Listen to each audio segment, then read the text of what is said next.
Locked on Horn Frogs. It is Tuesday, April 12th, and we have big TCU basketball news, which is not something I thought I'd be talking about in segment one in the middle of April. Thought we'd be talking about TCU football transfer news, and we're going to get to that. But the big news of the day, Mike Miles is coming back, folks, for his junior season. TCU basketball might be going all in on a transfer that you're familiar with as well. We discuss it all next on Locked on Horn Frogs.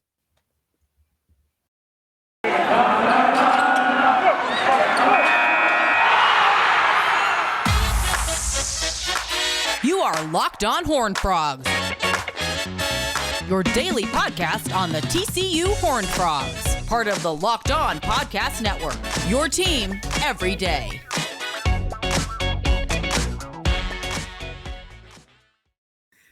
That's right. It is your team every day, and I am your host, Steven Simcox. I'm on YouTube trying to get better at this. Some of you have subscribed. I really appreciate that. Some of our loyal listeners like Jacob Langford, Tommy, Gary Patterson. Not that Gary Patterson, even though sometimes he gets confused for that guy. I'm a different Gary Patterson. He subscribed today as well. I know my buddy Tanner Thomas. I saw he subscribed. Tanner, a TCU rec basketball and rec league football legend. Really appreciate that, dude. Clicking on the subscribe button. So if you haven't done that yet, I'd love to have you subscribe to the YouTube channel.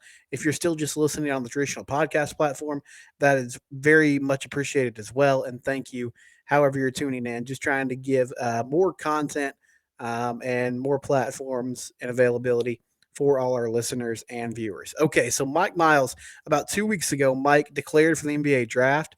And when he made his announcement, he said that he was going all in on the NBA draft. He really didn't leave the door open for maintaining his college eligibility, which that surprised me. It's solely Mike's decision. I'm never going to criticize somebody for betting on themselves and trying to get to the next level. I think he's going to be a really good pro one day. It just surprised me because mock drafts are not everything, but poking around and looking at a few mock drafts, I didn't see Mike's name come up a lot. Definitely not. It's like a consensus first round guy. And even when it was there, it seemed like it was mid to late second round. But, players decide to move on at different times for different reasons. So certainly well within his right to leave. And, I'm sure the team was making coming to terms with that. They had a plan. Jamie Dixon did a fantastic job bouncing back this year through the transfer portal. I imagine that's an emphasis now, even more so with Mike's news that he's coming back.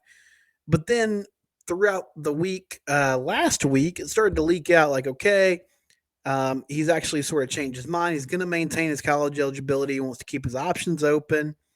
And then on Monday, he announced that he's coming back. Now, Colin Post, who's done a really good job covering the story and covering TCU basketball for TCU 360 and for Horn Frog Blitz, I saw that he said today he spoke with Mike, and this didn't have anything to do with the feedback he got. Because my first thought when I saw the news was, okay, he got some feedback from NBA scouts. He decided, you know what, I should come back for another year and improve my stock.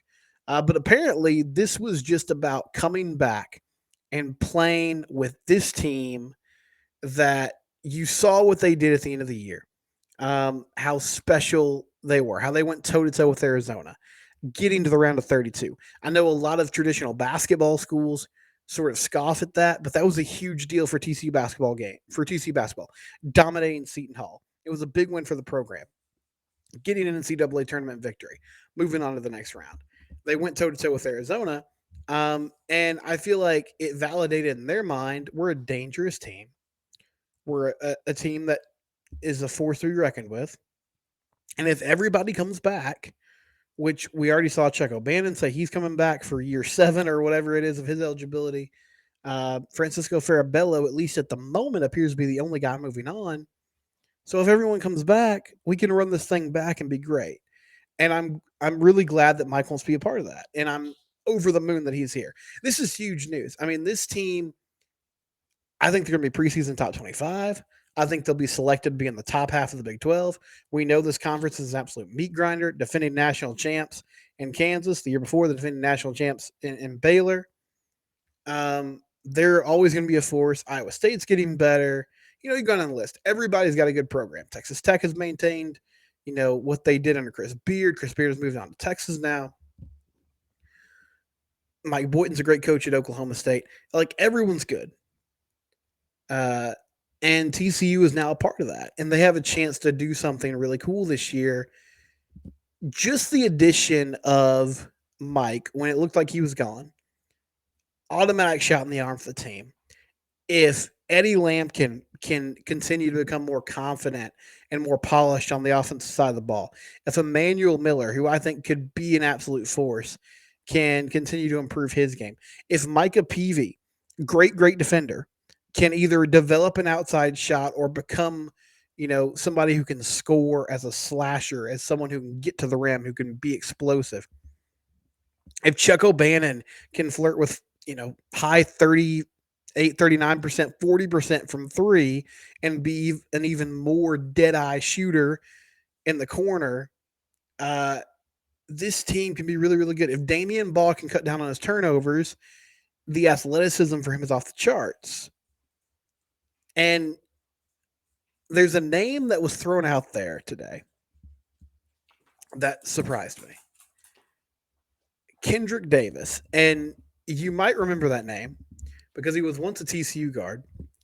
He played in Fort Worth as a freshman, averaged 6 points a game, but showed the ability to score. His best moment in that season was against Kansas that year. He played really well. He went to SMU. The last 2 seasons, he's averaging 19 points a game, electric scorer, shooting 37%, 38% from three the past 2 years. A dude that can just fill it up. American Conference Player of the Year last year. I mean, this is a legit scorer. And he's apparently going to hit the transfer portal, and he's interested in both TCU and Memphis. And the reason this shocks me is one, from what I know about that situation with Kendrick, he left and it was kind of ugly. Like it didn't end on good terms between him and TCU. There were some off the court issues, allegedly. Um, and so he moved on. And it was pretty surprising when he moved on because he had such a promising season. But the thought was, okay, just didn't really jive here, didn't work. He's going to go somewhere else. So I'm surprised that there is thoughts of a reunion, but apparently both sides are entertaining that possibility. Now, adding another score would be huge because we talked at length last year about how this team was limited offensively at times and Mike had so much pressure on him because there wasn't really another player outside of Damian Ball that could create their own shot. There are guys that could score, but it was usually, within the action of the offense, and it was about what Mike Miles was able to create to give those other players opportunities. So Kendrick's a guy that can come in and take, some of that load off, right? Whether it's handling the ball or just going up and scoring. The only reason I would be cautious about this, because I think from a basketball standpoint, it makes a lot of sense. Now, you have to figure out how those two are going to share the ball, Kendrick and Mike. But, I mean, my philosophy on that stuff is like, get the talent and then figure it out. My only hang-up would be, I understand this a couple of years ago. I think he's probably matured and grown up. But this team last year seemed to play for one another. I think they enjoyed playing with each other, and they fought for each other. The chemistry was really good. There was a stretch last season when they lost to Kansas State at home, lost to Iowa State at home, lost to Baylor on the road in a game where Baylor didn't have LJ Cryer or Adam Flagler. I know those weren't necessarily consecutive games. I'm just making the point.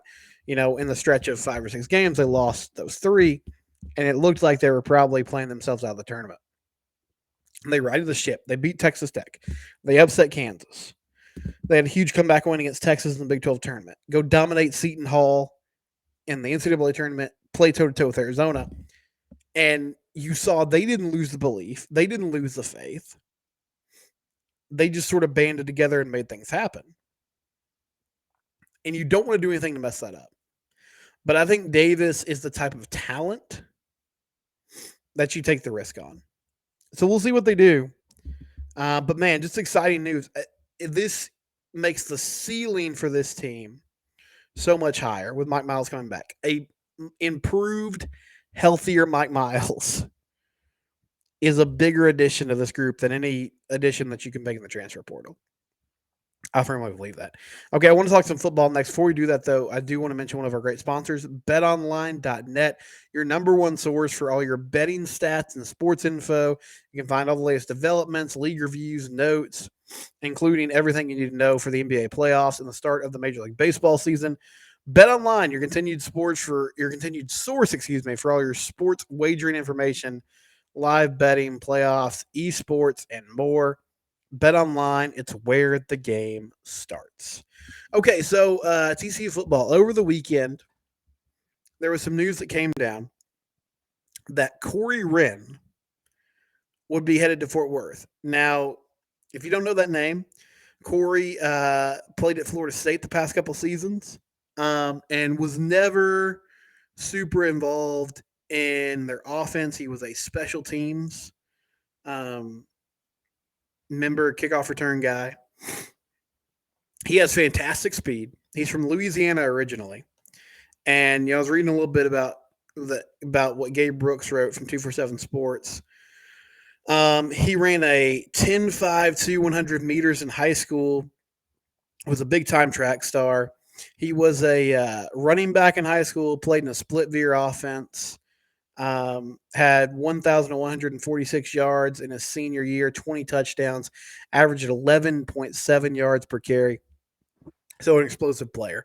And the first thing about him that everyone mentions is his speed, and rightly so. You see with that track speed, his ability to get up and go. Now, wasn't utilized a lot at Florida State. I'm not exactly sure what their thought is at TCU. Obviously, you can never have too much talent at a position, but I do wonder, does it make sense to have him in a traditional running back role when you already have Kendre Miller, Amani Bailey, DeMarco Foster, even though he's got an injury right now, we don't know what his timetable is. Amari DiMercado. Like, you have players there. Now, listen, again, you can't have too much talent. That's a position that there's always going to be injuries. There's always going to be guys that are banged up. But I'm thinking he probably ends up as more of a kick return specialist / someone you can put in the slot, someone you can get the ball to in a variety of different ways. But I love the speed factor with Corey. And I want to see how Garrett Riley and Sonny Dykes incorporate him into the offense once the season starts. I like this move. And I know they had a lot of players on campus on Saturday. Now, Corey's a transfer, so this is not your traditional, high school player that's coming on board. But still, it's momentum. It's someone who, again, is immediately eligible. And they have done a great job, it seems, on paper, of kind of adding to this roster, turning over this roster in some ways through the transfer portal this offseason. Former 4-star player, big time speed, played at Florida State, didn't work there, but it wasn't like he wasn't on the field at all. He was a contributor. They just didn't find a way to use him on the offensive side of the ball. I have a lot of faith and a lot of confidence that this offensive staff can find a way for him to be effective. If it's not immediately, at some point in the season. And, give him the ball in space, and that's really the key. The skill positions on this team have so much potential. Now, you have to go make it work, because we said this last year too. But we know about Quentin Johnson on the outside, Quincy Brown on the outside, who really started to emerge at the end of last season. Savion Williams, we'll see. There's potential there. In the slot, Darius Davis, Tay Barber, Gunnar Henderson, who just got a scholarship, Blair Conwright. Now you add Corey Wren, guys in the backfield like Kendre Miller and Amani Bailey. There's no shortage of dudes who can make plays, dudes who can get out in space and make things happen. We're not even mentioning the tight ends, which it seems like there's going to be an emphasis on getting them the ball more this season. So I think there's the potential for this offense to take off. Still have to figure out quarterback. Still have to find a way for the offensive line to protect that quarterback and give him time to make things happen. But I like the way this thing is moving, and I'm excited and intrigued about the addition of Corey Wren. Okay, that'll do it today for Locked On Horn Frogs. Appreciate you joining me. Again, Mike Miles coming back for another season. Huge basketball news. We'll keep coverage of that on tap, as well as everything spring football related, and baseball playing TBU on Tuesday night. So we'll recap that later in the week as well. Tomorrow's our Big 12 roundtable, so be on the lookout for that. Locked On Horn Frogs, part of the Locked On Podcast Network. It's your team, and it's every day.